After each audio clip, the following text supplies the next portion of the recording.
দর্শক, বহুল কাঙ্ক্ষিত জুলাই সনদের কতটা আসলে দেখা যাচ্ছে বা দৃশ্যমান, কিংবা কাঙ্ক্ষিত ত্রয়োদশ জাতীয় সংসদ নির্বাচন কবে হতে পারে, যে নির্বাচনে অনুষ্ঠান করতে যে নির্বাচন কমিশন বলছে যে খরচ হতে পারে প্রায় ৩,০০০ কোটি টাকা, আর অন্তর্বর্তী সরকার বলছে খুব তাড়াতাড়ি এই নির্বাচন উপলক্ষে ১.৫ লাখ পুলিশ সদস্যকে প্রশিক্ষণ দেওয়া হবে। একই সঙ্গে নির্বাচনে মাঠে থাকবে ৬০,০০০ সেনা সদস্য। এই নির্বাচনের আগে কতটা সরগরম আসলে রাজনীতির মাঠ, এসব বিষয় নিয়ে কথা বলবার জন্য আজকের দেশ ভাবনার এই মুহূর্তের বাংলাদেশে ৩ জন অতিথিকে জুলাই সনদ ও রাজনৈতিক পরিস্থিতি নিয়ে আলোচনার জন্য আমি আমন্ত্রণ জানিয়েছি। রয়েছেন শরীফুজ্জামান শরীফ, মাঠে রাজনীতি করা মানুষ, রাজনৈতিক বিশ্লেষক, আপনাকে স্বাগত জানাচ্ছি। একসঙ্গে আমার সঙ্গে রয়েছেন তাজনুবাজ জাবিন, যুগ্ম আহ্বায়ক, জাতীয় নাগরিক পার্টি, এবং সঙ্গে রয়েছেন সাকিব আনোয়ার, সাংগঠনিক সম্পাদক, নাগরিক ঐক্য। আপনাকেও স্বাগত জানাচ্ছি আজকের দেশ ভাবনার এই আয়োজনে। শুরুতেই তাজনুবাজ জাবিন, আপনাকে দিয়ে একটু অনুষ্ঠানটি শুরু করতে চাই। আপনারা দেশব্যাপী আপনাদের কর্মসূচি পালন করছেন, একদম পুরো মাসব্যাপী আমি দেখছিলাম, ফলো করছিলাম। আসলে নতুন দল হিসেবে কেমন সাড়া পাচ্ছেন মানুষের কাছে, একটু এটি দিয়ে যদি শুরু করতেন। ধন্যবাদ আপনাকে, আমার সহ আলোচক এবং দর্শক যারা দেখছেন আপনাদের সবাইকে শুভেচ্ছা। আমাদের জুলাই পদযাত্রা তো জুলাই 30 দিনের জন্য ঘোষণা করা হয়েছিল পুরো 64টি জেলার। তো মোটামুটি আজকে আমরা পুরো শিডিউল অনুযায়ী মাঝখানে 5টা জেলা বাদ গেছে, কিন্তু মোটামুটি পুরো পদযাত্রা সফলতার সাথে আজকে শেষ করে ঢাকায় ঢুকবে বহর। তো আমরা যে যে জেলায় গিয়েছি এবং যেখানে যেখানে পথসভা করেছি, পদযাত্রা করেছি, আমরা কিন্তু প্রত্যেকটা জেলায় স্বতঃস্ফূর্তভাবে মানুষের উপস্থিতি দেখেছি। টু বি ভেরি অনেস্ট, যে আমাদের প্রত্যাশার থেকেও বেশি মানুষের উৎসাহ ছিল, উদ্দীপনা ছিল। সেটা অবশ্যই এনসিপি এবং গণ অভ্যুত্থানে নেতৃত্বদানকারী ছাত্র নেতাদের উদ্যোগে যে দল, সেটার প্রতি যতটা ছিল, আমার মনে হয় যে একটা নতুন রাজনৈতিক দল এবং একটা অনেক দিন পর রাজনীতির ময়দানে একটা এই গণ অভ্যুত্থানের পরে একটা তরুণদের নিয়ে একটা গঠিত রাজনৈতিক দলের প্রতি সবারই আগ্রহ থাকে। আমরা কি কথা বলছি তাদেরকে, নতুন রাজনৈতিক বন্দোবস্তের ব্যাপারে কিভাবে কথা বলছি, এবং আমাদেরকে দেখতে, আমাদের সাথে কথা বলতে। সো প্রত্যেকটা জেলায়, পুরো দেশে খুবই পজিটিভ রেসপন্স ছিল, এবং যেটা খুব স্পন্টেনিয়াস ছিল এবং আমাদের প্রত্যাশার থেকেও বেশি ছিল। নিশ্চয়ই। আমি যদি ভুল না করি, যে আপনারা বলছিলেন নতুন রাজনৈতিক দল হিসেবে যে ক্ষমতার ভারসাম্য, জবাবদিহিতা, বিকেন্দ্রীকরণ, এনসিপির এগুলো তো মূল 3টি খুঁটি বা লক্ষ্য। এখনকার বাস্তবতায়, আমি যদি সাম্প্রতিক কয়েক সপ্তাহের বাস্তবতায় দেখে আমি যে প্রশ্নটি করতে চাই, সারা দেশের মানুষ বলছে এই নতুন রাজনৈতিক দলের যারা নেতৃত্বে রয়েছেন তারা কি তাদের দলের সুশাসন কিংবা এই চাঁদাবাজির এই ব্যাপারগুলো, এগুলোকে নিয়ে জবাবদিহিতার মুখোমুখি হতে হচ্ছেন আপনাদের জনগণের সামনে? অবশ্যই। বৈষম্য বিরোধী ছাত্র আন্দোলনের এই প্ল্যাটফর্মটা একটা ঐতিহাসিক প্ল্যাটফর্ম, এবং এই প্ল্যাটফর্মের অধীনেই সাধারণ মানুষ এবং অন্যান্য রাজনৈতিক দল এসে গণ অভ্যুত্থানে অংশ নিয়েছিল এবং গণ অভ্যুত্থান সফল করেছিল। সো এরকম একটা ব্যানারের প্রতি বা এরকম একটা ঐতিহাসিক প্ল্যাটফর্মের প্রতি শুধু এনসিপির দায়বদ্ধতা, মানে এটার সাথে পুরো দেশের আবেগ জড়িত। এবং গত কয়েক মাসের বা গত 1 বছরের মধ্যে যদি আমাদেরকে সবচেয়ে দুঃখজনক ঘটনা বলতে পারেন, তাহলে হচ্ছে এই বৈষম্য বিরোধী ছাত্র আন্দোলনের সাথে সংশ্লিষ্ট কয়েকজনের এই চাঁদাবাজের এই সংশ্লিষ্টতার খবরটা। এটা দুঃখজনক এই কারণে, আমরা নিজেরা এটা নিয়ে এতটাই ব্যথিত। আমরা এটা বলছিলাম, আপনি দেখেন, যারা এই গণ অভ্যুত্থানের পরে এই নতুন একটা শুদ্ধ রাজনীতি করার উদ্দেশ্যে বাংলাদেশের বিদ্যমান রাজনৈতিক সংস্কৃতিটাকে পরিবর্তনের উদ্দেশ্যে বা গণতান্ত্রিক একটা রূপান্তরের উদ্দেশ্যে নতুনভাবে যারা এই রাজনীতিতে যুক্ত হয়েছে, তাদের অন্যতম চ্যালেঞ্জ হচ্ছে জনগণের আস্থা অর্জন করা। কারণ আমাদের সংস্কৃতিটাই এমন যে মানুষ ধরেই নেয় যে রাজনীতি করতে যায় হচ্ছে অনিয়ম দুর্নীতি করে টাকা কমানোর জন্য, অনিয়ম লুটপাট করে জনগণের টাকাকে কিভাবে বিদেশে 2-1টা বাড়ি করবে, রাজনীতিবিদদের উদ্দেশ্যই হচ্ছে এটা, মানুষের ধারণাই এটা। সো এরকম একটা নেতিবাচক ধারণার উপর দাঁড়িয়ে আপনি যখন রাজনীতি করতে আসবেন, এবং তখন এরকম একটা ঐতিহাসিক প্ল্যাটফর্মের কারোর সঙ্গে যখন মানুষ চাঁদাবাজের মতো ঘৃণিত একটা জিনিসের সম্পৃক্ততা পাবে, তখন যারা শুদ্ধ রাজনীতি করতে এসেছে তাদের কিন্তু চ্যালেঞ্জটা আরও অনেক বেড়ে যায়। কারণ এমনিতেই মানুষের আস্থা ফিরে আসা যে আপনি শুদ্ধ রাজনীতি করতে এসেছেন, দুর্নীতি করতে আসেন নাই, এটাই মানুষকে আসলে বোঝানো যায় না, কনভিন্স করা যায় না। আমি যদি রাজনীতি না করতাম আমি নিজেও হয়তো না, নিশ্চয়ই আমি এই শোতে আরো আপনার দলের জবাবদিহিতার অংশটুকুতে আরো বিস্তারিত নিশ্চয়ই আপনি জানাবেন, সুযোগ রয়েছে। একটু সাকিব আনোয়ার আপনার কাছে জানতে চাই যে শুদ্ধ রাজনীতির প্রসঙ্গেই যদি আসি, আপনারাও একটি নতুন রাজনৈতিক দল। আমি দেখছিলাম যে আপনার দলের সভাপতি বর্ষিয়ান রাজনীতিবিদ মাহমুদুর রহমান মান্না বলেছেন সামনে নির্বাচন, স্পষ্ট কোনো তারিখ নেই, নতুন নতুন সমস্যার আলামত দিন দিন দেখতে পাচ্ছি। আপনি কেমন দেখছেন এখনকার বাংলাদেশ? জি, ধন্যবাদ। আমার সমালোচকদের এবং যারা দেখছেন তাদের শুভেচ্ছা জানাচ্ছি। হ্যাঁ, আমি নির্বাচনী একটা অনিশ্চয়তার জায়গা দেখছি, আসলে একটা অনিশ্চয়তার জায়গা আছে।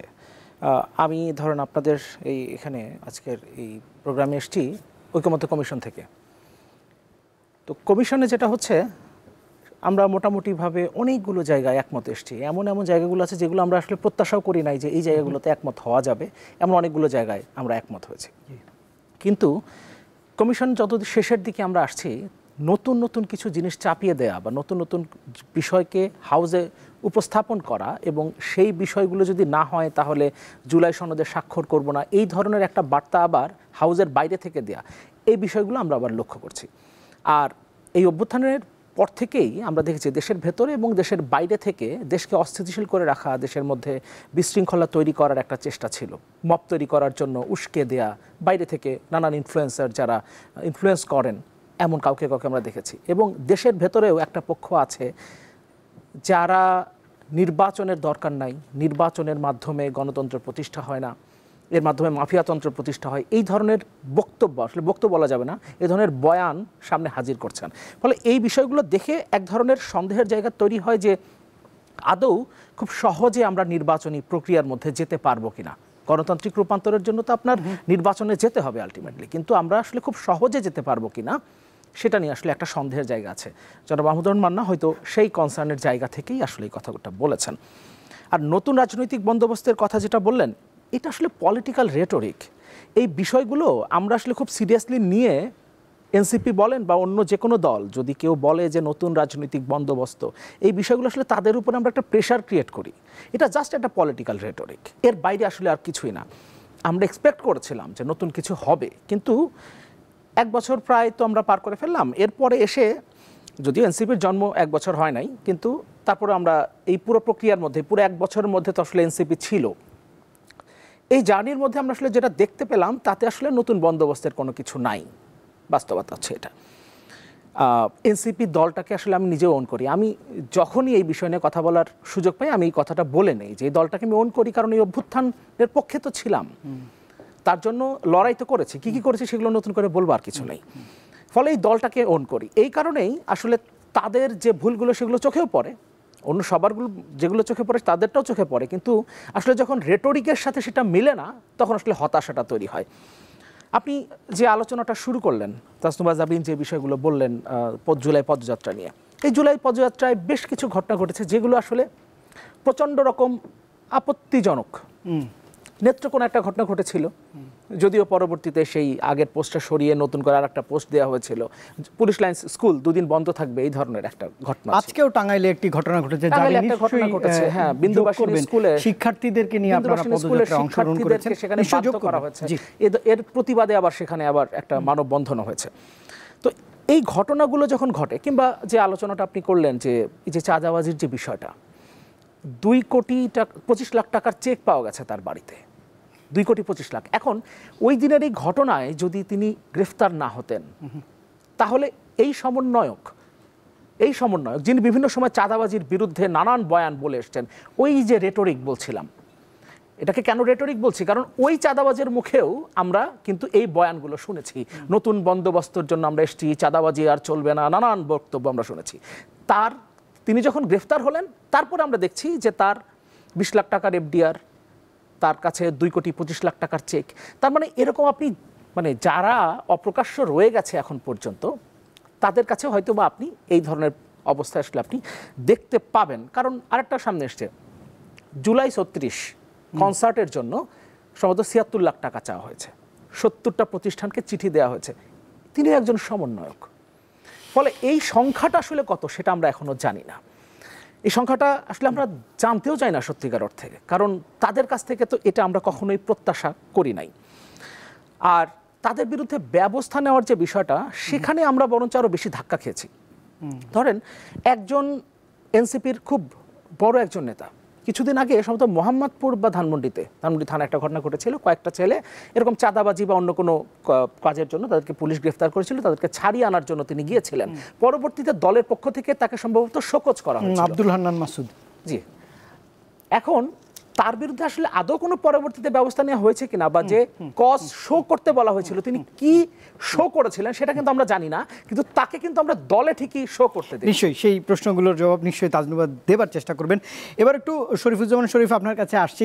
সাকিব ভাই আপনার কাছে আসবো একটু পরে, বিরতির পরে আবারও নিশ্চয়ই আপনাকে দিয়ে শুরু করব। শরীফ ভাই, আপনি মাঠের রাজনীতি করেছেন, 1.5 দশকের স্বৈরশাসন আপনি দেখেছেন, এবং এখন 1 বছর বাংলাদেশকে দেখলেন। নতুন বন্দোবস্ত, জুলাই, গণমানুষের আন্দোলন, সব মিলিয়ে এখন পর্যন্ত 1 বছর পরে আপনার এই দেশের রাজনীতির পর্যবেক্ষণ জানতে চাই। কঠিন প্রশ্ন।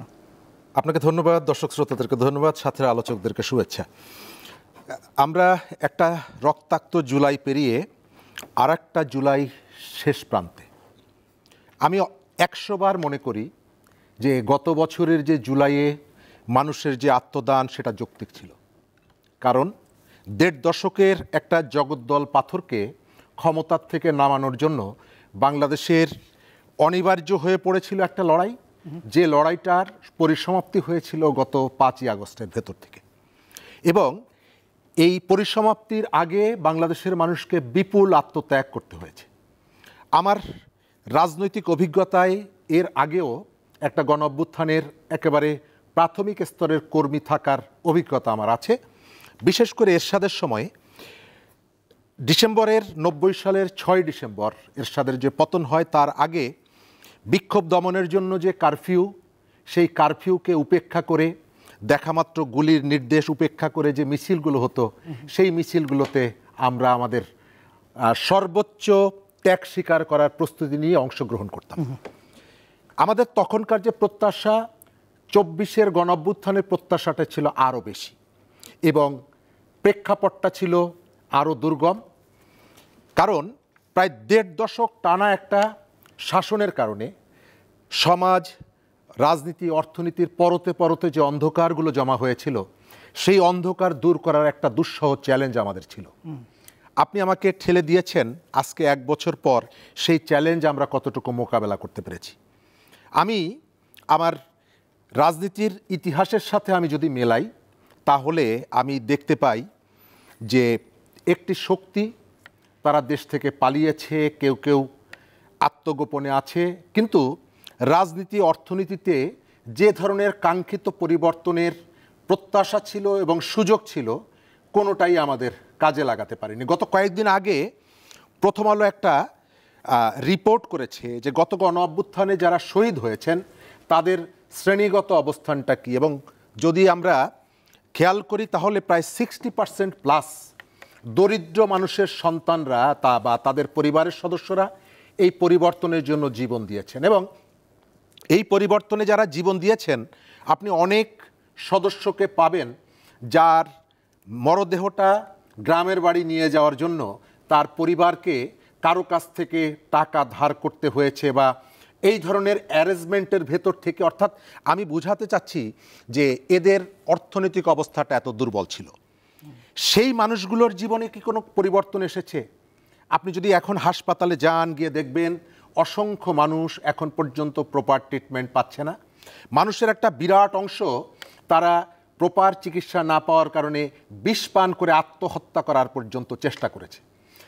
আমাদের যে রাষ্ট্র ব্যবস্থা, আমাদের যে সরকার, এবং এই গণ অভ্যুত্থানের মধ্য দিয়ে যে সমস্ত রাজনৈতিক শক্তির উত্থান ঘটেছে, আমি মনে করি যে তারা যদি সম্মিলিতভাবে চেষ্টা করতেন, তাহলে এই যে শহীদ এবং যারা আহত হয়েছেন তাদের প্রপার ট্রিটমেন্টটা করা যেত। গত 1 বছরে আমাদের এখানে এই মানুষের জীবনে পরিবর্তন না এলেও অল্প কিছু মানুষের জীবনে যে অভাবনীয় পরিবর্তনটা এসেছে, আজ থেকে 1 বছর আগে যারা মিডিয়ার সামনে স্বীকার করেছে বাবা 10,000 টাকা বেতনে চাকরি করতেন এবং তাদের কষ্টকর জীবনের যে অভিজ্ঞতাগুলো, সেই অভিজ্ঞতার সাথে গত 1 বছরে তাদের জীবনের যে পরিবর্তন, সেই পরিবর্তনের গল্পটা মেলে না। কিন্তু তার মানে এই না যে এখানে নতুন একটা শক্তির উত্থান হওয়া সম্ভব কিনা।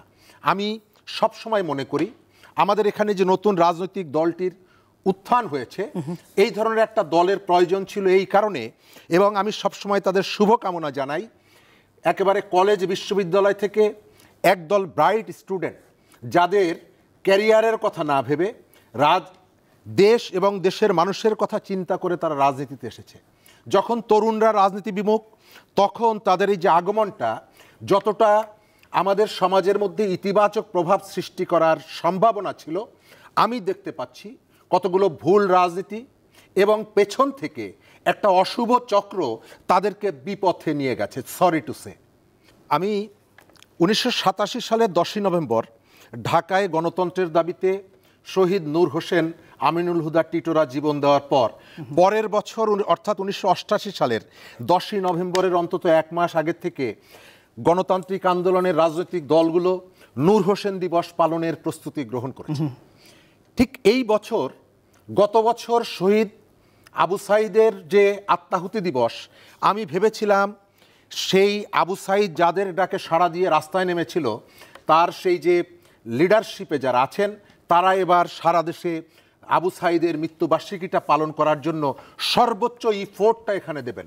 কিন্তু আমি বুঝতে পারিনি ঠিক সেই দিনটা আবু সাইদের কবরে আপনি যাবেন, ফুল দিবেন, তার জন্য দোয়া করবেন, সেটি না করে আপনি হঠাৎ করে আপনার কর্মসূচিটা মার্চ টু গোপালগঞ্জ করে কেন এই ধরনের একটা সংঘাতের দিকে আপনি চলে গেলেন?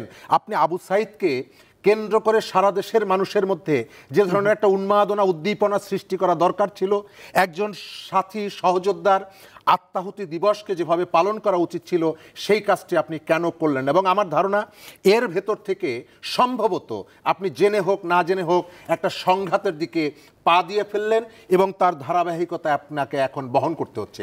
একটা নতুন রাজনৈতিক দল, অবশ্যই তার সফলতা আমি চাই, কিন্তু আমি যখন দেখি ওই যে এরশাদের সময় এরশাদ যে ক্ষমতাকে ব্যবহার করে প্রথমে 18 দফা কর্মসূচি বাস্তবায়ন পরিষদ, তারপরে যে জনদল গড়ে তুলেছিলেন, রাষ্ট্রীয় পৃষ্ঠপোষকতায় সেনাবাহিনী, পুলিশ, প্রশাসনকে ব্যবহার করে, বিভিন্ন জায়গায় মাস্তানদেরকে ব্যবহার করে, প্রায় সেই ধরনের ঘটনাগুলোর রিফ্লেকশনটা আমি এখন আবার দেখছি সেনাবাহিনীর পাহারায়। আমি একটা নবীন রাজনৈতিক দলকে, একটা তরুণদের একটা গণতান্ত্রিক শক্তির যেভাবে বিকাশটা আমি আশা করেছিলাম, যে তারা রাস্তায় নামবে, কতগুলো অভিজ্ঞতা থাকবে, কতগুলো জায়গায় তারা ভুল হয়তো করবে, কিন্তু মানুষ সেই ভুলটাকে একেবারে উদার দৃষ্টিতে দেখবে, এই কারণে যে তারা পরিবর্তনের ক্ষেত্রে একটা গুরুত্বপূর্ণ ভূমিকা পালন করেছে। আপনি যখন রাজার সমস্ত সমর্থন নিয়ে সেনাবাহিনীর পাহারায় হাজার হাজার পুলিশ বিডিআরকে এবং রাষ্ট্রের সমস্ত প্রণোদনা দিয়ে একটা রাজনৈতিক শক্তির বিকাশ ঘটানোর চেষ্টা করছেন, আমি ধরে নিচ্ছি আপনার উপরে আমার যতটাই প্রত্যাশা থাকুক না কেন, আপনি একটা ভয়ঙ্কর ভুলের দিকে যাচ্ছেন। এবং আমাদের এখানে রাষ্ট্রীয় প্রণোদনায় যেমনিভাবে 1/11-এর সময় আপনার মনে আছে ফেরদৌস আহমেদ কুরাইশি যেভাবে একটা দলের বিকাশ ঘটানোর চেষ্টা করেছিলেন এবং রাষ্ট্র তার শক্তিকে ব্যবহার করে বিভিন্ন দলকে ভেঙে দিয়ে একটা তথাকথিত তৃতীয় শক্তি গড়ে তোলার চেষ্টা করছিল, আজও যদি সম্ভাবনাময় তরুণ নেতৃত্বকে সামনে রেখে রাষ্ট্র একই কাজ করে, এই ধরনের একটা শক্তির বিকাশের চেষ্টা করে, রাষ্ট্রীয় প্রণোদনা দিয়ে, সেনাবাহিনীর পাহারায়, পুলিশের প্রণোদনায়, আইন শৃঙ্খলা এবং গোয়েন্দা বাহিনী দিয়ে আপনি ধরে রাখেন, যতই সম্ভাবনা থাকুক, আপনি যতই নতুনত্বের কথা বলেন না কেন, জনগণের কাছে হয়তো এক সময়ের জন্য, অল্প সময়ের জন্য আপনি একটা বাহবা পাবেন, কিন্তু এই ধরনের শক্তির বিকাশ এবং এস্টাবলিশ করা বাংলাদেশে কখনো হয়নি, এটা সম্ভব। নিশ্চয়ই। শরীফুজ্জামান শরীফ, ধন্যবাদ। তাজনুবা জাবিন, বড় একটি প্রশ্ন যে নতুন দল হিসেবে সংঘাতের রাজনীতি কিংবা আপনার দলের ভিতরে জবাবদিহিহীনতা যেটির অভিযোগ উঠছে, সেগুলোর খণ্ডনে আপনি এই রাজনৈতিক দলটির আপনাদের ফোরামে এগুলো নিয়ে আলোচনা করেন কিনা? আপনার ধন্যবাদ, আশা করি আপনি আমাকে সময় দিবেন যথেষ্ট এটার উত্তর দেওয়ার জন্য। প্রথমে হচ্ছে বামের ভাই যেটা বললেন, সাকিব ভাই, যে হচ্ছে নতুন রাজনৈতিক বন্দোবস্ত বন্দোবস্তের একেবারেই কোনো আমি কিছু একটু জানতে চাই, যেমন ধরেন বিএনপি, জামাত ইসলামী কিংবা অন্য বড় রাজনৈতিক যে দলগুলো আছে তাদের তো একটি আদর্শ আছে। নতুন বন্দোবস্ত বলতে আপনারা কি বুঝাচ্ছেন যদি একটু মোটা দাগে একটু বলতেন, এবং সেই বন্দোবস্তে যদি এরকম চাঁদাবাজি বা অনিয়মের ঘটনাগুলো ঘটে তাহলে কি সেটা নতুন হলো কিনা? আচ্ছা, আশা করি এবার যথেষ্ট সময় দেবেন আমাকে বলার জন্য। যেভাবে বাকি দুজন সহ আলোচককে আপনি যেরকম সময় দিয়েছেন, আশা করি আপনি আমাকেও এরকম আনইন্টারাপ্টেড সময় দিবেন বলার জন্য। নতুন বন্দোবস্ত, এই যে আপনি বললেন না চাঁদাবাজ হচ্ছে, এটার জন্য আমি শুরুতেই বললাম যে আমাদের গত 1 বছরের মধ্যে এটা হচ্ছে সবচেয়ে দুঃখজনক ঘটনা। কিন্তু তার মানে এই না যে এই কয়েকজন যারা এনসিপির সাথে সংশ্লিষ্ট না এরকম চাঁদাবাজের একটা ঘটনা দিয়েই পুরো দলকে আপনি ডিফাইন করবেন। এই পুরো দলে কিন্তু কয়েকজন শুধু ছাত্র নাই, এখানে বড় একটা গোষ্ঠী কিন্তু আছে। এটা কিন্তু শুধু এখন বৈষম্য বিরোধী ছাত্র আন্দোলন বা কোনো ছাত্র সংগঠন না, কিন্তু এটা একটা জাতীয় রাজনৈতিক দল। এবং যে নতুন বন্দোবস্তের কথা আপনি বলছেন, এই বন্দোবস্তটা শুরুটাই কিন্তু আপনার এই আমাদের এনসিপির এই বন্দোবস্তের পক্ষে সবচেয়ে জোরালো কণ্ঠ কিন্তু এনসিপির। ভাই যেটা বললেন যে রাষ্ট্রীয় প্রণোদনায় যদি গোপালগঞ্জে প্রাণনাশে, আমি নিজেও গোপালগঞ্জে ছিলাম ওই হামলার সময়, প্রাণনাশের একদম হামলার পরে যদি আমরা একটা নিরাপত্তার কারণে সাপোর্টকে যদি রাষ্ট্রীয় প্রণোদনা বলা হতো, তাহলে এই যে এই সংস্কারগুলো আমি একদম স্পেসিফিক করে যদি বলি, এখন তো একদম ঐক্যমত্য কমিশনের শেষ মুহূর্তের 2-1টা দিন চলছে, এই ব্যবস্থাগুলোতে তাহলে আমরা সবচেয়ে বেশি রাষ্ট্রের প্রণোদনা নিয়ে এগুলো আমরা করে ফেলতে পারতাম। এগুলো কিন্তু সব আটকে আছে বিভিন্ন বড় বড় রাজনৈতিক দলের ভিন্ন মতের কারণে। সাকিব ভাই যে ঐক্যমত্য কমিশন থেকে আসলেন, আপনি দেখেন নতুন রাজনৈতিক বন্দোবস্ত, আমরা কিন্তু ফ্যাসিবাদী ব্যবস্থার বিলোপ, আমাদের ম্যানিফেস্টোটা 3রা আগস্ট শহীদ মিনার থেকে আরও পরিষ্কারভাবে আপনাদের সামনে আসবে, কিন্তু আমরা কিন্তু ফ্যাসিবাদী ব্যবস্থাটার বিলোপ সবসময় চেয়েছিলাম। আমরা ফ্যাসিস্টকে নামাতে পেরেছি, কিন্তু ফ্যাসিবাদী ব্যবস্থা আপনি দেখেন এই যে সাংবিধানিক প্রতিষ্ঠানগুলোর কিন্তু নিয়োগ কেন করা হয়, যাতে সরকারকে তদারকি করা হয়। এখন আপনি যদি এগুলো সরকার প্রধানই এগুলোকে নিয়ন্ত্রণ করে, এদের নিয়োগ দেয়, তাহলে যে আমার হুকুম মানে সে তো আমার কাছে জবাবদিহি করবে না, আমি তো তার কাছে জবাবদিহি করব না। তাহলে আপনি যদি দুদকের চিফ, পিএসসির চিফকে যদি আপনি একটা নিরপেক্ষ বডির মাধ্যমে নিয়োগ দেন, তাহলে কিন্তু একটা চেক অ্যান্ড ব্যালেন্স হয়। এবং বাইরে থেকে নতুন নতুন কি রিফর্ম হচ্ছে আমি জানি না, গত কয়েক সপ্তাহ ধরে বিশেষ করে ঐক্যমত্য কমিশনের 2য় দফা যখন আলোচনা শুরু হলো, তখন কিন্তু এই কয়েকটাতেই, এই উচ্চকক্ষের পিআর এবং সাংবিধানিক পদগুলোতে নিয়োগ এবং নারী আসন, এই কয়েকটা, এবং তত্ত্বাবধায়ক সরকার, এই কয়েকটাতেই কিন্তু আলোচনা চলছে। এবং আপনি দেখবেন এগুলোর পক্ষে কিন্তু নতুন রাজনৈতিক শক্তিরই সবচেয়ে জোরালো কণ্ঠ। আপনি একটা চাঁদাবাজের, আজকেও কিন্তু বিএনপির একটা অফিসে নারায়ণগঞ্জের 2500 ইউনিয়নে ভাড়া বাকি দেখে সেই দোকানের মালিককে খুন করা হয়েছে। গতকাল রাউজানে 2 পক্ষের কিন্তু বিএনপির সংঘর্ষ হয়েছে। এগুলো কিন্তু ঘটনা, তার মানে এই না যে পুরো বিএনপিকে ডিফাইন করে, রাইট? সো আমরা কিন্তু এটা অ্যাকনলেজ করছি যে এই চাঁদাবাজের ঘটনাটা ঘটা বা হান্নান মাসুদকে শোকজ করার পর, সে গত সপ্তাহেও একটা ইন্টারভিউতে বলেছে তাকে শোকজ করার পর কি জবাব দিয়েছে, এবং সেই এই ঘটনার জন্য অনুতপ্ত এবং এটা রিপিট হবে না। আমাদের আহ্বায়ক নাহিদ ইসলামও এটা অনেয়ারে বলেছেন, কিন্তু বারবার এই একটা জায়গায় এসে আমাদেরকে বারবার এটার ব্যাখ্যা দিতে হয়। কোনো অসুবিধা নাই। এখন আপনি দেখেন যে বললেন না যে 90-এর ব্যাপার, 90-এর পরে যেই প্রথম যে সরকার আসে বিএনপি সমর্থিত, এবং সেই তত্ত্বাবধায়ক সরকার ব্যবস্থা তারা বাতিল করে 2 মাস টিকেছিল, এবং ঠিক একই জিনিস বাতিল করে আওয়ামী লীগ 1.5 যুগ মতো টিকেছিল। তাহলে এই তত্ত্বাবধায়ক সরকার ব্যবস্থার তো একটা কোনো নিয়মে পৌঁছানো, এটা তো অবশ্যই এই গণ অভ্যুত্থান পরবর্তী সময়ে এটা খুবই জরুরি, এবং প্রত্যেকটা রাজনৈতিক দল এটাতে ঐক্যমতে পৌঁছানো খুবই জরুরি। সেইমভাবে আপনি দেখেন প্রধানমন্ত্রীর ক্ষমতা কমানো এবং নারী আসন। নারী আসনে আজকে যেটা আলোচনা করা হলো যে 5 to 7% হচ্ছে দলীয় মনোনয়ন দেয়া। আপনি যদি দেখেন আজকে আমাদের সদস্য সচিব আক্তার হোসেন যেটা বলেছেন যে বড় বড় দলগুলো এমনিতেই 5 to 7% নারী প্রার্থীদেরকে মনোনয়ন দেয় দলীয়, তাহলে এখানে আমরা আগালাম কোথায়? এটাকে যদি আপনার 50টাও করা হয়, একটা 300 আসনের অ্যাটলিস্ট 17%, মানে 17%, 15 থেকে 17% করা দরকার। এবং উচ্চকক্ষে পিআর, আপনি দেখেন সংবিধান সংশোধনী যেভাবে করা হয়েছে, এই যে তৎকালীন যে শহীদ জিয়াউর রহমান যে পঞ্চম সংশোধনী করেছিলেন, যে 1975 সালের 15ই আগস্ট পরবর্তী এবং 1979 সালের 5 এপ্রিল পর্যন্ত যে সামরিক কর্মকাণ্ডগুলো হয়েছিল ওগুলো পঞ্চম সংশোধনীর মাধ্যমে ওগুলোকে বৈধতা দেওয়া হয়েছিল। পরে কি হয়েছে, এই সংবিধান সংশোধনী আওয়ামী লীগ সেটা বাতিল করে দিয়েছে, এখন আবার বিএনপি। যখন সংস্কারগুলো বাস্তবায়ন হবে কি পদ্ধতিতে, এটা যখন সংসদে যাবে তখন কিন্তু এটা সংস্কার থাকবে না, তখন এটা হয়ে যাবে হচ্ছে সংশোধনী, যেটা পরবর্তী রাজনৈতিক ক্ষমতা পরিবর্তনের সাথে সাথে পরিবর্তন হয়ে যাবে। তাহলে আমরা কি বলছি, আমরা বলছি গণভোটের মাধ্যমে এটার আগে একটা এই সংস্কারগুলো বাস্তবায়নের অনুমোদনের এখতিয়ার জনগণের আছে, গণভোটের মাধ্যমে এটার বৈধতা আসুক, এরপর আপনি সংসদ নির্বাচনে যাবেন। এই যে এই প্রক্রিয়াটা, এই প্রত্যেকটা প্রক্রিয়া একটা একটার সাথে ইন্টারকানেক্টেড এবং এগুলো কিন্তু ফ্যাসিবাদী ব্যবস্থাটা বিলোপের জন্যই। আপনি দেখেন উচ্চ কক্ষে পিআরের কথা আমরা কেন বলছি, 2001 সালে বিএনপি পেয়েছিল 40.86% ভোট, যেখানে তারা 190টার উপরে আসন পেয়েছিল। আওয়ামী লীগ 40% ভোট পেয়ে কিন্তু 62টা আসন পেয়েছে। তাহলে এই যে এতগুলো পার্সেন্টেজ ভোট যে বৃথা যাচ্ছে এবং ওখানে যে কাউন্টার চেক অ্যান্ড ব্যালেন্সের কোনো ভয়েস নাই, অন্যান্য একতরফাভাবে যে সংখ্যাগরিষ্ঠ দল পায় সে যা খুশি তা করে ফেলতে পারে, তাহলে এটাকে চেক ব্যালেন্সের জন্য যে সাংবিধানিক আপনার যে সংস্কারটা প্রয়োজন, এটা তো অবশ্যই একটা নতুন রাজনৈতিক বন্দোবস্ত। আপনি বলতে পারেন যে আপনারা দল হিসেবে আপনারা শিক্ষার জন্য কি করবেন, আপনারা স্বাস্থ্যের জন্য কি করবেন, আপনারা ব্যবসার জন্য কি করবেন, অর্থনীতির জন্য কি করবেন, আপনাদের পররাষ্ট্রনীতি কি হবে, এটা আমরা 3রা আগস্ট, আপনাদের নারীদের জন্য কি হবে, ধর্ম নিয়ে কি হবে, এটা আমরা 3রা আগস্ট আমরা এতদিন বলে এসেছি মুখে মুখে, 3রা আগস্ট এটা ম্যানিফেস্টো আকারে আপনাদের সামনে আসবে।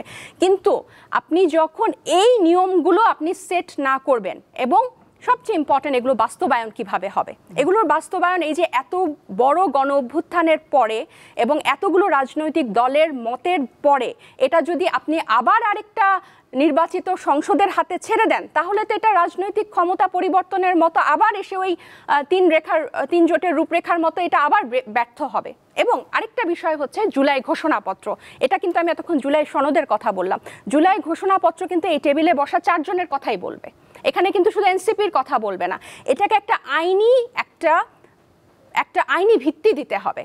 আপনারা দেখেন এটা কিন্তু প্রথমে কিন্তু 4র্থ তফসিলে যুক্ত করার জন্য বিএনপি রাজিও হয়েছিল, পরবর্তীতে এটা নিয়ে আবার আমরা কিন্তু এখন দ্বন্দ্বে পড়লাম। তাহলে এই বিষয়গুলোতে প্রত্যেকটা জুলাই ঘোষণাপত্র এবং জুলাই সনদ এগুলোর আইনি ভিত্তি এবং এগুলো কিভাবে বাস্তবায়ন হবে, এটাতে যদি আমাদের একটা কনক্রিট, এখানে যে কোনো ফাঁকি না রেখে যদি কনক্রিট আমরা কোনো পেজে না পৌঁছাই, তাহলে ওই একইভাবে আপনি নির্বাচন পেছানোর ষড়যন্ত্রই খুঁজবেন এবং ওই নির্বাচন পিছিয়ে ওই নির্বাচনে যাওয়ার আসলে কোনো মানে এখানে কোনো মূল্যই থাকবে না। এই যে মাঝখানে যে একটা গণ অভ্যুত্থান হয়েছে, এতগুলো মানুষ শহীদ হয়েছে, এতজন মানুষের অঙ্গহানি হয়েছে, এটার কোনো আপনার মিনিং থাকবে না। এটার মনে হবে যে একটা জাস্ট পট পরিবর্তন হলো, রেজিম পরিবর্তন হলো। আপনি যখন এই ফ্যাসিবাদী ব্যবস্থা বিলোপ করার জন্য মিনিমাম সংস্কারগুলো, ফান্ডামেন্টাল রিফর্মগুলো যদি আপনি জনগণের থেকে অনুমোদিত না করেন। আরেকটা ব্যাপার হচ্ছে যে এই নারী আসন, আপনি দেখেন যে মানুষজন যে বলে রাতারাতি সংস্কার বা আমাদের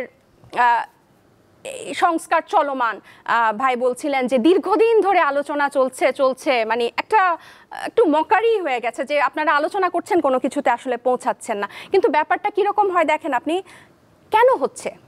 গত 50 বছরে কি এটার কোনো চেঞ্জ হয়েছে? সেই 72-এর সংসদের পর থেকেই কিন্তু নারী আসনে, সংরক্ষিত আসনের বিলুপ চাচ্ছে, নারীর ক্ষমতায়ন, নারীর অংশগ্রহণ বৃদ্ধি চাচ্ছে। আজকে আমরা 2025-এ এসেও ওই 5 to 7% আমরা আটকে আছি।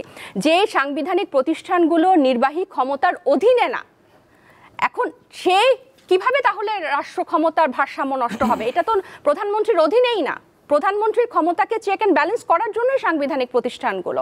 এখন এগুলোকে নিয়ে কথা বলাকে যদি আপনারা কাউন্টার দেন চাঁদাবাজিকে বা যে রাজনৈতিক সংস্কৃতিতে এই নতুন দলটার জন্ম, এবং এই চাঁদাবাজরা যারা ধরা পড়েছে তারা কিন্তু এনসিপির সাথে সংযুক্ত না। তারপরেও আমরা বলছি এটা আমাদের জন্য সবচেয়ে কষ্টের একটা ব্যাপার। এবং তারা এনসিপির সঙ্গে সংযুক্ত না এইটি বলা বোধহয় না, বলো একদম ঠিক হবে না। না, আমি এটাকে ডিফেন্ড হিসেবে নিচ্ছি না, কারণ এই ব্যাপারটা একদম ডিফেন্ড করার মতোই না এদের। কিন্তু আমরা যে এতগুলো সাংবিধানিক পরিবর্তন চাচ্ছি, হ্যাঁ, ফ্যাসিবাদ ব্যবস্থা বিলোপের জন্য, এটাকে আপনি নাকচ করে দিতে পারেন না এই চাঁদাবাজের ঘটনা দিয়ে, যেটাকে আমরা অ্যাড্রেস করছি এবং যেটার জন্য আমরা কঠোরভাবে ব্যবস্থা নেব। এবং এটা সত্য, দুইজনের সাথেই আমি একমত যে নতুন রাজনৈতিক দল হিসেবে যেভাবে নতুনদের যেভাবে হওয়ার কথা ছিল সেটা মানুষকে কিন্তু কষ্ট দিয়েছে। তারা যেভাবে আশা করেছিল সেভাবে হয়তো হয় নাই, কিন্তু তার মানে এই না যেটা হবে না। কারণ আপনারা এতগুলো ব্যাপারে পুরনো বন্দোবস্তকে টিকিয়ে রাখার জন্য আপনারা সংগ্রাম করছেন। আর এটা কিন্তু দেখেন, আপনি গত 15 বছর সবচেয়ে বেশি নির্যাতিত হয়েছে বড় রাজনৈতিক দলগুলো, সবচেয়ে বেশি তারা সরকার দমন করেছে বিরোধী দলকে, বিএনপিকে। এটা তো আসলে বিএনপির নেতৃত্বে হওয়া উচিত ছিল, এই সংস্কারটা হওয়া উচিত ছিল, এই ফ্যাসিবাদী ব্যবস্থা বিলোপ হওয়ার এটা নেতৃত্ব আসলে আসা উচিত ছিল বিএনপি থেকে।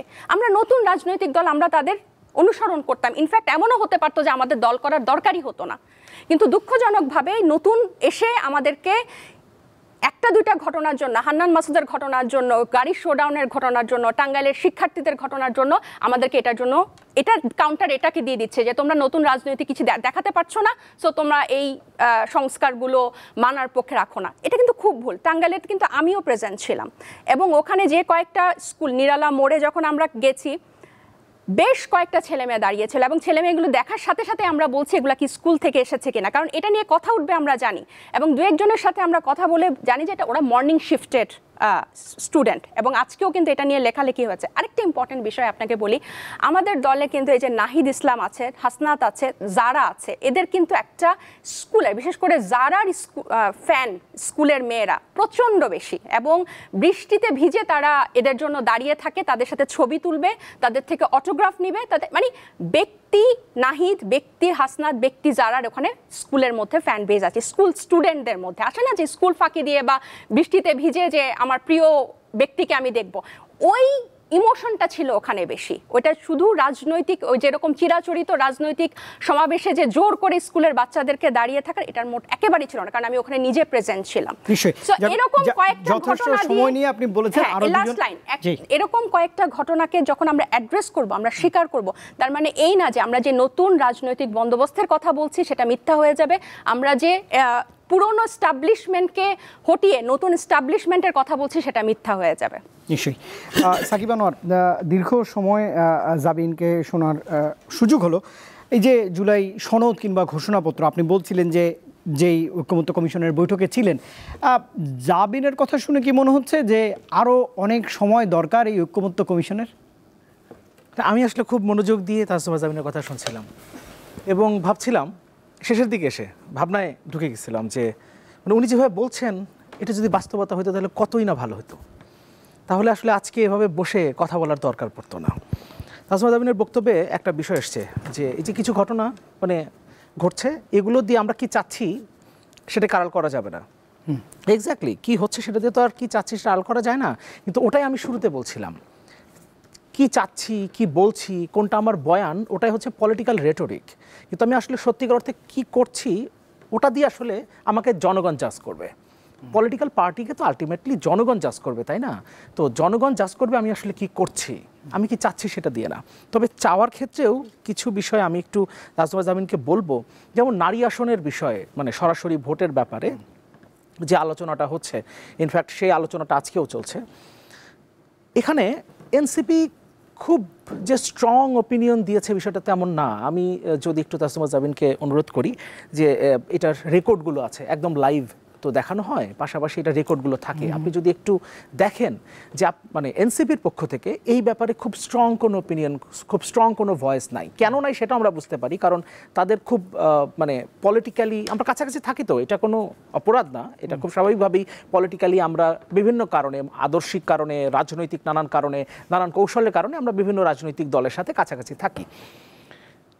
এবং সে কারণে হয়ে থাকতে পারে, যেহেতু তাদের একটা খুব স্ট্রং মানে এখানে রিজার্ভেশন আছে, এই কারণে হয়ে থাকতে পারে তারা এই জায়গাতে খুব মানে অন্যান্য বিষয়গুলোতে যতটা শক্ত অবস্থান নিয়েছিল এই ব্যাপারে খুব শক্ত অবস্থান আসলে দেখি নাই, বরঞ্চ আমরা এই জায়গাতে অনেক বেশি শক্ত এবং শেষ পর্যন্ত মানে ফাইনালি যখন একটা একের পর এক ডিসিশন চেঞ্জ করে নতুন ডকুমেন্টস আসছে, তারপরেও আবার বলছি যে কিভাবে এর ভেতর থেকেও আমরা আবার সরাসরি ভোটের দিকে যেতে পারি সে কথাগুলো বলছি।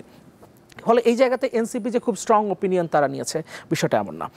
আমি একটু শরীফুজ্জামান শরীফের কিছু বক্তব্যে একটু ডিফার করি। ভাই বললেন যে ক্যারিয়ারের কথা না ভেবে অনেকে মানে স্যাক্রিফাইস করে রাজনীতি এসছেন। আমার মনে হয় এই জায়গাতে আমি একটু ডিফার করব, ক্যারিয়ারের কথা না ভেবে না, ক্যারিয়ার হিসেবে রাজনীতি এসছেন, আমরা বাস্তবতা আসলে সেটা দেখতে পাচ্ছি। আরেকটা কথা ভাই বললেন যে আবু সাঈদের প্রতি আসলে যোগ্য সম্মান দেখানো হয় নাই। আমি বরঞ্চ মনে করি যে আবু সাঈদের তো যোগ্য সম্মান দেখিয়েছেন, কারণ নাহিদ ইসলাম এনসিপির আহ্বায়ক যখন ওখানে গিয়েছিলেন তখন উনি নিজে স্লোগান দিচ্ছেন, আমি শুনেছি যে উনি বলছিলেন যে আবু সাঈদের দল এনসিপি। আমি জানি না আবু সাঈদ যদি জীবিত থাকতেন তাহলে এনসিপি করতেন কিনা। ফলে তাকে একটা জায়গা তো অন্তত দিয়েছে যে না এনসিপি নামের একটা দলে উনি শহীদ হয়েছেন, তারপরে তাকে জায়গা দিয়েছে, এতটুকু সম্মান তো দিয়েছে, বলে সেই জায়গাগুলো আসলে আমাদের বিবেচনা করা দরকার। বেশ কয়েকটা জেলার পদযাত্রায় আমরা দেখেছি, আমি অ্যাকচুয়ালি নিজে দেখি নাই, আমি বলি গতকাল আমি একটা টকশোতে ছিলাম, সেখানে আমার সাথে সমালোচক যিনি ছিলেন তিনি তথ্যটা দিলেন সেখানে যে নাহিদ ইসলামের বাবা সম্ভবত গেস্ট ছিলেন, মঞ্চে তিনি ছিলেন।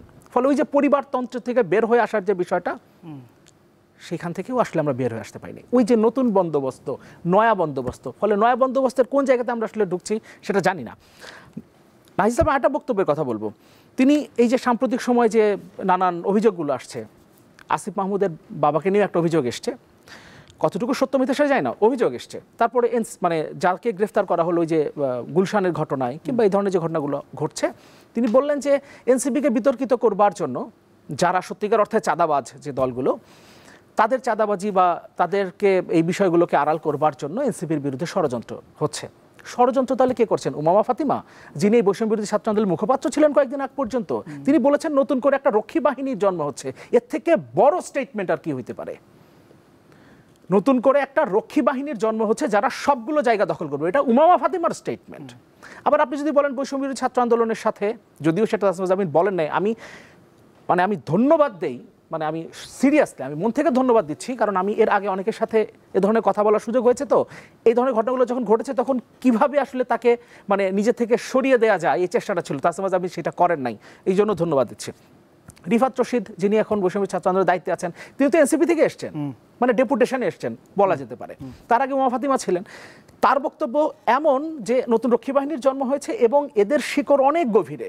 তাহলে কতটা গভীরে? সেই গভীর পর্যন্ত যেতে কি আমরা, রিফাত রশিদ তো ডেপুটেশনে এনসিপি থেকে এসছেন, ফলে আমরা অনেক কিছু কিন্তু আসলে মেলাতে পারি। এখন তাহলে এনসিপির আহ্বায়ক কি বললেন যে উমামা ফাতিমা ষড়যন্ত্র করছেন? নিশ্চয়ই সেটা বলবার কথা না, এতদিন তো তিনি তাকে সার্ভ করেছেন। ফলে বিষয়টা এমনটা দাঁড়িয়েছে যে যারা বুলেটের সামনে মাথা নত করে নাই, আলোচনাটা অনেকবার এই কথাটা এসছে তো, যে যারা বুলেটের সামনে মাথা নত করে নাই তারা আসলে লোভের সামনে তারা আসলে শির দ্বারা সোজা রাখতে পারছে না। এটা হচ্ছে আমাদের একটা বাস্তবতা। আর আমরা অনেকগুলো জায়গায় আসলে মানে ডেভেলপমেন্ট হয়েছে, ঐক্যমত্য কমিশনে অনেকগুলো জায়গায় ডেভেলপমেন্ট এসছে। যেমন তত্ত্বাবধায়ক সরকারের আসলে প্রসেসটা কী হবে সেটা নিয়ে আমরা এখনও ঐক্যমতে আসতে পারি নাই। তবে 13th অ্যামেন্ডমেন্ট ওটা তো বাতিল হচ্ছে, মানে 13th অ্যামেন্ডমেন্ট তো আবার রিইনস্টেট হচ্ছে। ফলে এটা যখন হবে তখন বিচার বিভাগ থেকেই আসলে তত্ত্বাবধায়ক সরকারের প্রধান উপদেষ্টা নিয়োগ পাচ্ছেন, এখন পর্যন্ত এইটাই। কিন্তু আমরা আসলে জুডিশিয়ারিকে এখান থেকে সরিয়ে দেওয়ার একটা আলোচনার মধ্যে আছি, যে আলোচনাটা কারণ হচ্ছে যে জুডিশিয়ারিকে যদি এখানে রাখা হয় তাহলে আসলে ওই যে ভেতরে একটা থাকে যে কাউকে আমি যদি মানে বিচার বিভাগকে যদি আমি এইভাবে নিয়োগ দেই তাহলে আমি যখন এরপরে পরবর্তী নির্বাচন ফেস করব তখন তিনি হয়তো বা প্রধান উপদেষ্টা হবেন তত্ত্বাবধায়ক সরকারের। ফলে আমরা জুডিশিয়ারিকে সরিয়ে দেওয়ার একটা চেষ্টা করছি। এই জন্য আমরা একের পর এক প্রসেস, সেটা সবগুলো দলই, সেটা বিএনপি যেমন করেছে, জামাত ইসলাম করেছে, এনসিপি করেছে, আমরাও করেছি, নানান প্রসেস আমরা আসলে চিন্তা করছি, প্রতিদিন আসলে পরিবর্তন হচ্ছে। কিন্তু তত্ত্বাবধায়ক সরকারের প্রধান উপদেষ্টা যে মানে নির্দলীয় হবেন সেটার জন্য কি কি প্রসেস করা যায় সেগুলো আমরা সবাই কাজ করছি। এমনকি একটা মানে ইম্পর্টেন্ট জায়গা আছে, নানান জায়গায় আমরা ডিফার করি। যেমন যেগুলো তাসমিমা জামিন বললেন যে দুদকের মানে যে সাংবিধানিক এবং সাংবিধানিক প্রতিষ্ঠানগুলো নিয়োগের বিষয়ে বিশেষ করে কিছু কিছু জায়গার কথা আমরা দুদকের কথা বলেছিলাম, মহা হিসাব নিরীক্ষকের কথা আমরা বলেছি, এরকম বেশ কিছু জায়গার কথা আমরাও কিন্তু বলেছি। এমনকি আপার হাউসের কথা আমরা বলেছি যে আপার হাউস যদি হয় তাহলে আপনার ভোটের প্রপোর্শনে হইতে হবে, ভোটের প্রপোর্শন যদি না হয় তাহলে আপার হাউসের দরকারই নেই, কারণ এটা রেপ্লিকা হবে। আমরা শুধু শুধু জনগণের টাকায় আরেকটা হাউস কেন আমরা? সাকিব, আবারও শেষের দিকে একটু সময় দেওয়ার একটা লাইন একটু বলি, মানে আর্টিকেল 58 সংশোধনের ক্ষেত্রে অবশ্যই গণভোট লাগবে, এই প্রস্তাবটা মানে অবাক হয়ে দেখেছিলাম আর কি, সেই জন্য বলছি। কারণ আমি বিএনপির সাফাই গাচ্ছি না অবশ্যই, কারণ অনেক জায়গায় আমরা ডিফার করি, যেগুলোর কথা বললাম এগুলোতে আমরা বিএনপির সাথে ডিফার করি। কিন্তু সেই জায়গাতে যে তত্ত্বাবধায়ক সরকার ব্যবস্থায় কোনো ধরনের পরিবর্তন সংশোধন যদি কনস্টিটিউশনে আনার চেষ্টা কোনো দল করে, মানে সরকারে যাওয়ার পর, তাহলে অবশ্যই গণভোট লাগবে। এই প্রস্তাবনাটা সালাউদ্দিন সাহেব দিয়েছেন, যখন উনি দিয়েছেন তখন অবাক হয়েছিলাম। ফলে এই ধরনের অনেকগুলো জায়গা আছে, যেমন যে প্রধানমন্ত্রী একজন 10 বছর হতে পারবেন, যদি এই জায়গাতে আমরা বলি যে সাংবিধানিক সংবিধিবদ্ধ প্রতিষ্ঠানের নিয়োগ যদি স্বচ্ছভাবে না করা যায়, তাহলে একজন প্রধানমন্ত্রী 10 বছর থাকুক আর 50 বছর থাকুক কিছু যায় আসে না। কিন্তু তারপরেও বেশ কিছু জায়গায়, মানে এরকম একটা জায়গাতেও মানে আমরা এই প্রস্তাবগুলো পেয়েছি এবং সেই জায়গায় আমরা একমত হয়েছি যে তত্ত্বাবধায়ক সরকার ব্যবস্থায় কোনো ধরনের পরিবর্তন, ন্যূনতম কোনো একটা চেঞ্জ, দাড়ি কমা সেমিকলনের পরিবর্তনের জন্য গণভোট লাগবে, এই জায়গাতে তো আমরা এসেছি। ফলে আমাদের অ্যাচিভমেন্ট একদম কম না, আমরা অনেক জায়গাতে আসলে এসেছি। নিশ্চয়ই। শরীফুজ্জামান শরীফ, একটু বিস্তারিত শুনতে চাই, এবার একটু শুনতে চাই নতুন রাজনৈতিক দল সম্পর্কে তো আপনি বলেছেনই, আমি একটু সরকার দেশ পরিচালনা করছে, আমি একটু ধৃত দিতে চাই বড় একটি রাজনৈতিক দল, তাদের শীর্ষ নেতৃত্ব তারেক রহমান বললেন কিছুক্ষণ আগে, বলেছেন আজকে যে সরকার পরিচালনা করতে হলে, সাভারে কোনো একটা ভিডিও কনফারেন্সিংয়ে তিনি যোগ দিয়েছিলেন, সরকার পরিচালনা করতে হলে দেশের নাগরিকদের কথা শুনতে হবে।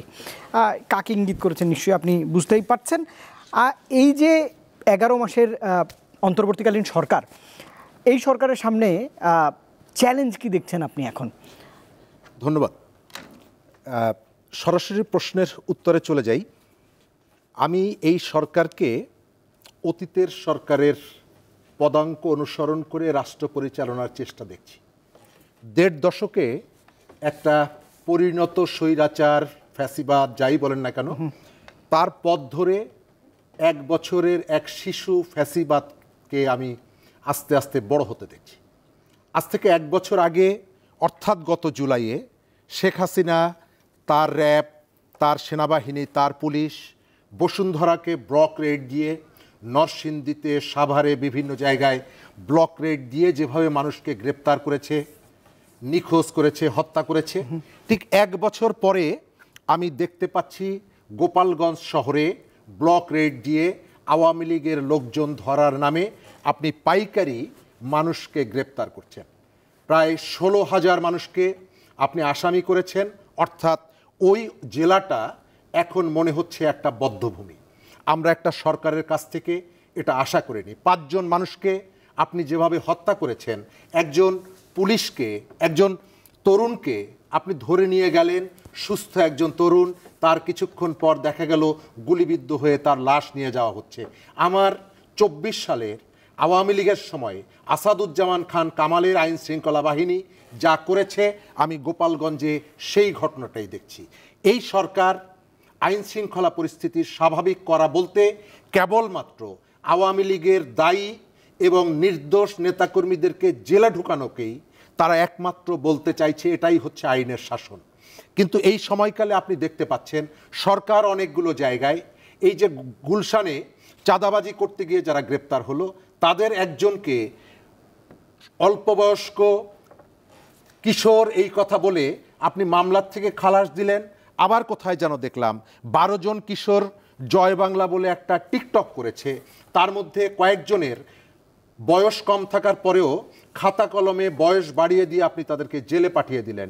আপনি যদি বলেন যে এখানে জয় বাংলা কথা উচ্চারণ করাটা অপরাধ, তাহলে আমি এই শব্দটা উচ্চারণ করব না। কিন্তু যতক্ষণ পর্যন্ত আপনি এটিকে নিষিদ্ধ না করেন, ততক্ষণ পর্যন্ত এই স্লোগানটা দেওয়ার জন্য আপনি যদি কাউকে গ্রেপ্তার করেন, আমি দেখতে পাই আজ থেকে 5 বছর আগে, 10 বছর আগে এখানে যেমনিভাবে একটা সর্বাত্মক শাসন আপনি কায়েম করেছিলেন, ঠিক তার নতুন বন্দোবস্তর নামে এত সংখ্যক মানুষের আত্মদানের পর আপনি সেই ধরনের একটা শাসনের দিকে ফিরে যাচ্ছেন। আমি সরকারের প্যারালাল আরও কতগুলো জায়গা দেখছি। রাজনৈতিক দলের মধ্যে কর্মসূচির ভিন্নতা তো থাকবেই। এখানে অনেকগুলো রাজনৈতিক দল আছে এবং ভিন্নতা আছে, বৈচিত্র্য আছে বলেই কেউ বিএনপি করে, কেউ নাগরিক ঐক্য করে, কেউ বাম রাজনীতি করে, বা কেউ অন্য রাজনৈতিক দল করে। সবাই যদি প্রত্যেকটা বিষয়ে একমত হন, তাহলে তো আপনার এই ইউনিটির প্রয়োজন নেই, এই রাজনৈতিক দল করার প্রয়োজন নেই। কিন্তু যেটা দেখা যাচ্ছে, আপনি আমার কথার সাথে যদি একমত না হন তাহলে আপনি ফ্যাসিবাদের দোসর। আমি যে যে দাবিগুলো করব এই দাবিতে যদি আপনি একমত না হন তাহলে আপনি সংস্কার চান না। ডক্টর ইউনূস কি বলেছিলেন কয়েক মাস আগে, যে আপনারা যে সমস্ত জায়গাগুলোতে একমত হতে পারবেন সেই জায়গাতে আপনারা একমত হন, বাকিগুলো আপনারা নির্বাচনের পরে আলাপ আলোচনার মধ্য দিয়ে সেগুলো শেষ করবেন। আপনি যে সমস্ত জায়গাগুলোতে আপনার সাথে আমি একমত হচ্ছি না, আপনি নির্বাচনের ম্যানিফেস্টোতে যান, আপনি পাবলিককে বলেন যে আমাকে যদি আপনি ভোট দেন তাহলে এই কাজগুলো আমি করব।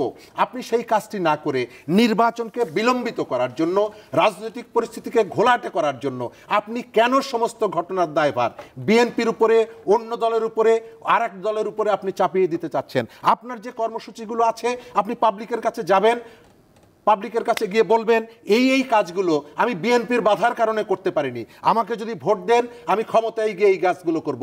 তাহলে আমি ধরে নিচ্ছি যে আপনার আত্মবিশ্বাসের ঘাটতি আছে। আপনি ধারণা করছেন যে এই যে দাবিগুলো, এইটা শহরের মানুষের কতগুলো আর্টিফিশিয়াল দাবি, এই দাবি গণমানুষ সমর্থন করবে না। যদি গণমানুষ সমর্থন করে তাহলে মানুষের কাছে যে দাবিগুলোতে আপনি একমত হতে পারেননি, ঐক্যমত্যের কমিশনে একমত হওয়া যায়নি, সেই দাবিগুলো নিয়ে আপনি বাইরে যান। তারেক রহমানের যেটি বলেছেন আমিও একমত পোষণ করি। আমি দেখতে পাচ্ছি আমেরিকার শিক্ষায় শিক্ষিত, ইউরোপের জীবনযাপনে অভ্যস্ত কিছু মানুষকে ডেকে এনে আপনি এখানে বসিয়ে দিয়েছেন, যাদের সাথে এই কাউরান বাজারের কুলির কোনো সম্পর্ক নেই, যাদের সাথে সিলেটের চা শ্রমিকের কোনো সম্পর্ক নেই, যাদের সাথে ওই সদরঘাটের কুলির সম্পর্ক নেই, যাদের সঙ্গে রাজবাড়ির পেঁয়াজ চাষির সম্পর্ক নেই। এই ধরনের কিছু মানুষ, তারা তাদের কতগুলো ব্রেন চাইল্ড ইস্যুকে এখানে নিয়ে এসে প্রান্তিক মানুষের যে দাবিগুলো ছিল, যে গণ অভ্যুত্থানে প্রান্তিক মানুষের ৬০-৬৫ ভাগের বেশি জীবন উৎসর্গ করেছে, তাদের ইস্যুগুলোকে আপনি এখানে অ্যাড্রেস করছেন না। উপরিকাঠামোর শহরের কিছু শিক্ষিত মানুষের এজেন্ডাগুলোকে সামনে নিয়ে এসে আপনি সমাজের উপরের স্তরে যে ধরনের একটা প্রলেপ দিতে চাইছেন, মানুষ যদি আপনার পরিবর্তনটাকে গ্রহণ না করে তাহলে যে কোনো ধরনের সংস্কার আপনি করেন সেই সংস্কার সাস্টেনেবল হবে না। নিশ্চয়ই শরীফ, অসংখ্য ধন্যবাদ জানাচ্ছি। এবং সাকিব এবং তাজনুবা দুজনের কাছে আসলে শেষ মুহূর্তে রয়েছে, 2 মিনিট করে হয়তো সময় দিতে পারবো। সাকিব, আপনাকে দিয়ে শুরু করতে চাই যে সরকারের সামনে তো বড় চ্যালেঞ্জ অপেক্ষা করছে, যেমনটা শরীফ ভাই বলছিলেন। এই চ্যালেঞ্জের মধ্যে এই চ্যালেঞ্জ যদি উতরাতে হয় সরকারকে, তাহলে তো এই ঐক্যমত্য কমিশনের সবার ঐক্যমত্য প্রয়োজন। সবার কি একমত হওয়া সম্ভব এই স্বল্প সময়ের মধ্যে, যেহেতু ফেব্রুয়ারি নাগাদ একটা ডেডলাইন তিনিই বলেছেন? না, আমরা তো আসলে এই যে কমিশনে যে কাজ করছি, আমাদের তো শুরুতে আমাদের গাইডলাইনটা এটা ছিল যে আমরা যতগুলো জায়গায় ঐক্যমতে আসতে পারি ওই জায়গাগুলোতে আমরা আসবো। যেখানে সামান্য কিছু জায়গায় ডিফারেন্স থাকবে ওই জায়গাতে অল্প সংখ্যক দল যদি হয় তাহলে তারা নোট অফ ডিসেন্ট দিয়ে তারপরেও সেগুলো লিপিবদ্ধ থাকবে। বাকি বিষয়গুলোতে কোন দল তারা পক্ষে ছিল, কোন দল বিপক্ষে ছিল, কার কি নোট ছিল, সেগুলো সনদে লেখা থাকবে। এই অবস্থায় আমরা স্বাক্ষর করব। ফলে এবং এটা জনগণের সামনে প্রকাশ করা হবে। ফলে জনগণ দেখতে পাবে যে আসলে কোন সংস্কারটা কে চেয়েছিল, কে চায় নাই। এটা ছিল আসলে আমাদের মূল, এটা এই বেজের উপর দাঁড়িয়ে কিন্তু আমরা করছি।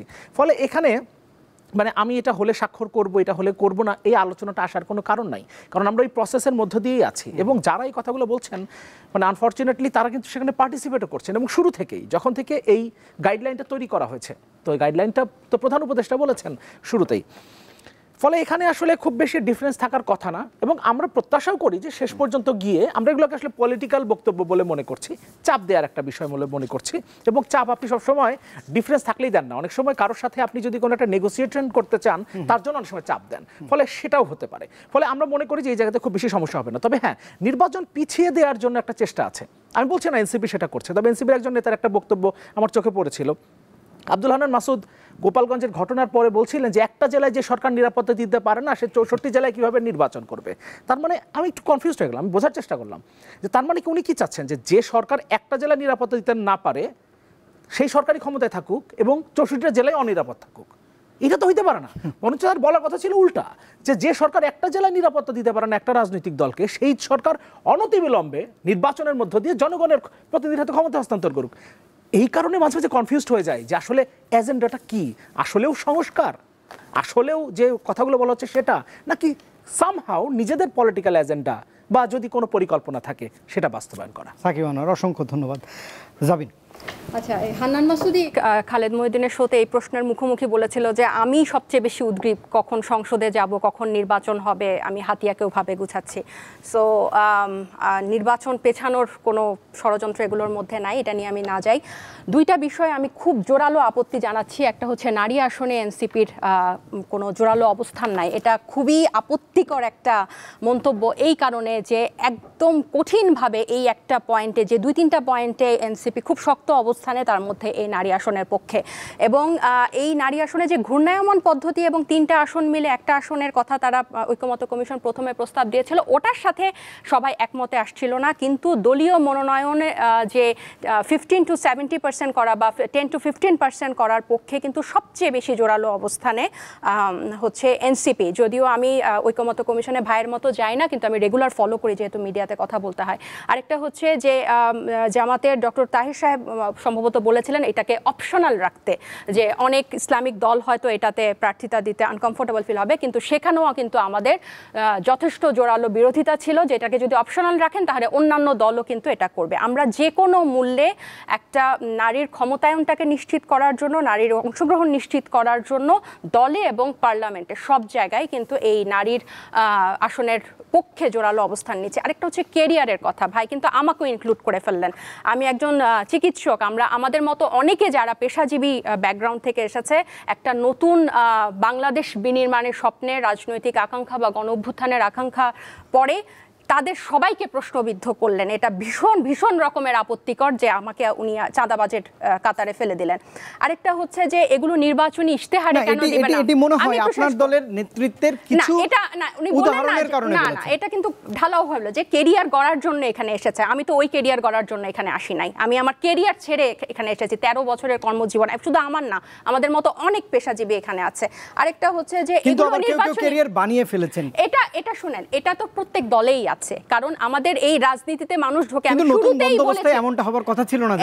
এটা দিয়ে কিন্তু আপনি এটাকে ডিফাইন করতে পারেন না। আপনারা তিনজন মিলে কিন্তু একটা জিনিসই এস্টাবলিশ করার চেষ্টা করছেন, দেশের মানুষের কাছে তো এটা জবাব দিতে হবে। এটা তো আমি আপনাকে শুরুতে অনুষ্ঠানটা শুরুই করলাম আমি এই কথাটা বলে যে এটা যারা শুদ্ধ রাজনীতি করতে চায় তাদের জন্য আরো চ্যালেঞ্জিং। এই ধরনের ঘটনা তাদেরকে আরো বেশি বিপদে ফেললো, যে মানুষ এমনিতেই বিশ্বাস করে না রাজনীতিবিদদেরকে। আরেকটা হচ্ছে এই সংস্কারের প্রস্তাবগুলো যদি নির্বাচনী ইশতেহারে রাখি, ম্যানিফেস্টোে রাখি, এটা কিন্তু কোনো দলের এজেন্ডা না যে আমি গিয়ে বলবো যে হচ্ছে উচ্চকক্ষে পিআর আনবো, আমি নির্বাচনে জিতে আমি এটা করব, আমি ওটা করব, সাংবিধানিক প্রতিষ্ঠানগুলোকে আমি স্বাধীন করব। কারণ এগুলো কোনো দলীয় এজেন্ডা না, এগুলো কিন্তু বাংলাদেশের এজেন্ডা। এবং এগুলো যদি আপনি সংবিধানের সংস্কার নিয়ে যান, ওগুলো আরেক দল এসে 2/3 যখন পাবে সে এটাকে চেঞ্জ করে ফেলবে। যেভাবে পঞ্চম সংশোধনের উদাহরণ দিলাম, আওয়ামী লীগ এসে বাতিল করে দিয়েছিল, তত্ত্বাবধায়ক সরকারকে বাতিল করে দিয়েছিল, আবার এখন বিএনপি গিয়ে পঞ্চম সংশোধনী ফিরিয়ে আনবে এটা বলছে। এবং এটা ঠিক যে প্রত্যেক দল কিন্তু এখানে একমত হবে না, এবং এটার জন্যই কিন্তু নেগোসিয়েশনটা চলছে যে আমরা যতটুকু মৌলিক সংস্কারের পক্ষে যেতে পারি। আরেকটা হচ্ছে যে জনগণ জুলাই পদযাত্রা শেষ করে আসার পরে এই যে শহুরে মানুষ সংস্কার বুঝে, এটাও এক ধরনের ন্যারেটিভ বা বয়ান স্টাবলিশ করা। জুলাই পদযাত্রায় এই প্রান্তিক অঞ্চলের মানুষের কাছে যাওয়ার পর সেই কৃষক থেকে আপনার সুপার শপ পর্যন্ত যে সিন্ডিকেট আছে, এই সিন্ডিকেটের বিরুদ্ধেই হচ্ছে আমাদের কথা। বিগত 2.5 যুগ ধরে কিন্তু দেশের মানুষই ক্ষমতায় ছিল, এবং দেশের মানুষই দেশের মানুষকে ঠকিয়েছে, দেশের কৃষকদেরকে ঠকিয়েছে, তাঁতিদেরকে ঠকিয়েছে, কারণ বাজারের সবজি বিক্রেতাকে ঠকিয়েছে দেশের মানুষই। এবং ওই দেশের মানুষই এই সবজি বিক্রেতা থেকে শুরু করে ছাত্র জনতার উপর গুলি চালিয়েছে। সো এটা কোনো যে পলিসি ঠিক মেকার হবে তাকে প্রশ্ন করে লাভ নাই। আমার প্রশ্ন করতে হবে যে সরকারটা চালাবে, যে ব্যবস্থাটা চালাবে, যে আইনটা প্রণয়ন করবে, তাকে জবাবদিহির মধ্যে আমি কতটুকু আনতে পারছি।